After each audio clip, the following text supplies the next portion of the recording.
let's talk marriage-based green card interviews. So historically, the government always brought people in for these final interviews when they were applying for a green card based on the adjustment of status method.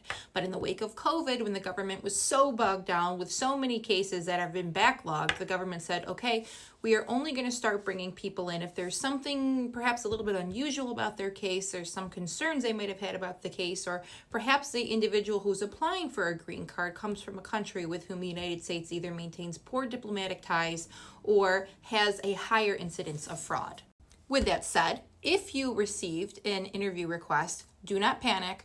I'm sure everything will be okay. These are really basic interviews where the government's trying to make sure that all the paperwork is in order, that you truly are a legitimate couple who has a bona fide marriage, and that there was no fraud present in these filings. When you attend your interview, it's recommended that you bring a full copy of all paperwork submitted.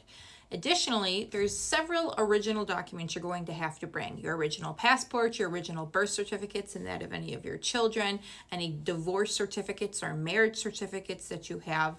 Additionally, the government's is going to want to see updated evidence of your marital legitimacy, in addition to the sponsor's ability to continue to financially sponsor you in the United States. So what do I mean by that? First, on the marital side, we're going to want to see updated commingled financial resources. So if you have some new bills with both of your names on it, if you signed a new lease, if you made each other beneficiary of anything recently, more pictures, if you guys had kids since the time you submitted your adjustment, that baby's birth certificate.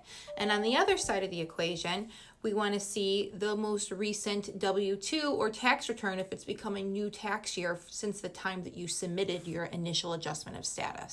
In terms of the kind of questions that the government's going to ask you, first, going towards the heart of the matter of, is this a legitimate union? What some officers do is they might separate the spouses to ensure that they have an equal opportunity to be asked questions pertaining to the legitimacy of the marriage. Think, what side of the bed do you sleep on? How many windows are in your bedroom? How many siblings does your partner have? Basic questions. If you're a legitimate couple, you have no reason to worry. It will totally be okay. In fact, I've never had a case that I knew my clients were legitimate and they didn't pass their interview because the government had concerns about that. But on the other side, wanting to determine whether there's any additional fraud in the case, one of the things the government might be looking into was, how soon after you entered the United States did you turn around and get married? Did you apply for your green card? What was your underlying status at the time that you submitted the green card application? Because the government may be wanting to get to the heart of whether or not you were honest about your intentions for your stay in the United States at your last entry to the United States. These appointments can typically last anywhere from 10 minutes to an hour, depending on how thorough the officers might be.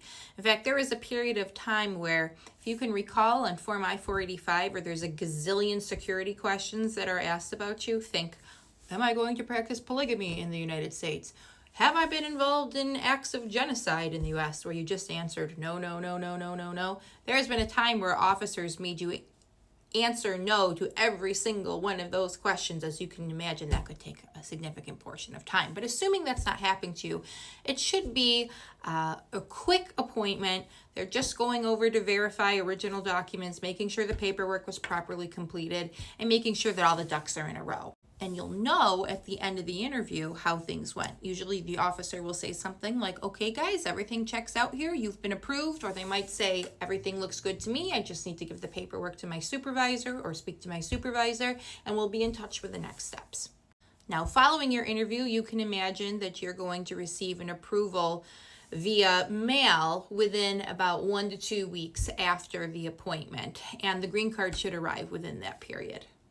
Some people also say, should I bring an attorney? Should I bring my attorney to this interview?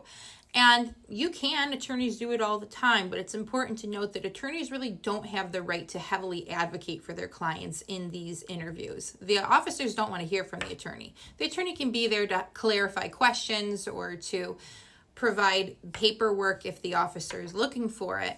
But other than that, the officer really wants to hear from the couple themselves. So your decision whether or not you want to bring your attorney maybe just having them there brings you some comfort, and that's a good thing. But otherwise, there's not a big amount of work that the attorney is going to be doing for you at the interview. So again, the top thing to know, do not panic if you get called in for the interview. If you know that you've tried to play your cards right, you've been open and you've been honest, you've done everything by the books, there's nothing that doesn't pass the smell test in your case, then you're going to be okay.